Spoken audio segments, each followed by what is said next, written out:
Méditation du 1er novembre. Un don incomparable. Car un enfant nous est né, un fils nous est donné. Dieu lui a confié l'autorité. On lui donne ses titres. Conseiller, merveilleux, Dieu fort, Père pour toujours, Prince de la paix. Ésaïe 9, le verset 5. Il y a plus de 2000 ans, est né un être à la fois Dieu et homme. Il est né de manière miraculeuse. Il n'a pas pour cela été nécessaire qu'un homme et une femme s'unissent sexuellement. Il a grandi dans la simplicité et la pauvreté. Mais la Bible indique qu'il a grandi et qu'il s'est fortifié, s'est rempli de sagesse et que la grâce de Dieu était sur lui. Voir Luc 2, le verset 40. Son nom est Jésus. Jésus n'a pas étudié dans les collèges et universités de son temps. C'est sa mère qui l'a instruit. Pendant son enfance, il a surpris les sages de son temps. Sans être médecin, il a guéri des foules, même avec le toucher de ses vêtements, éradiquant ainsi les maladies les plus graves.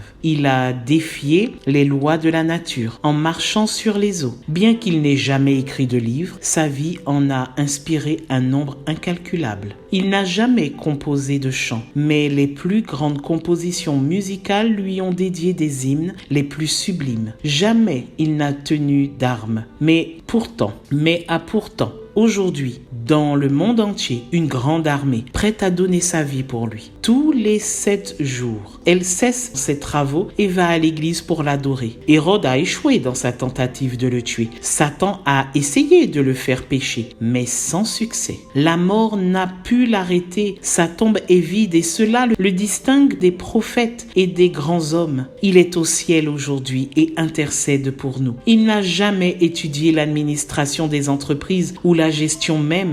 Avec ses enseignements, il a fondé l'institution la plus grande et durable de tous les temps, l'Église. La sphère d'influence de Jésus de Nazareth transcende le temps et s'inscrit dans les grands esprits, franchit toutes les limites et domaines de la culture et de l'art humain. Tous s'inspirent du don incomparable, le seul à avoir été capable de faire preuve de tendresse et de sympathie, sans sentimentalité, de tempérance, sans fanatisme, de sociabilité, sans familiarité. Avec ces éléments, il subjugue les raisons des criminels, des critiques et des esprits les plus élevés. Martin Luther a dit « Dans sa vie, le Christ est un exemple en montrant comment mourir. Dans sa mort, en montrant comment surmonter cet écueil pour revivre. » Lui seul peut unir le monde en faisant disparaître les barrières raciales et sociales. Ce mois-ci, nous parlerons de Jésus. Il est le seul à pouvoir guérir les blessures de ton âme,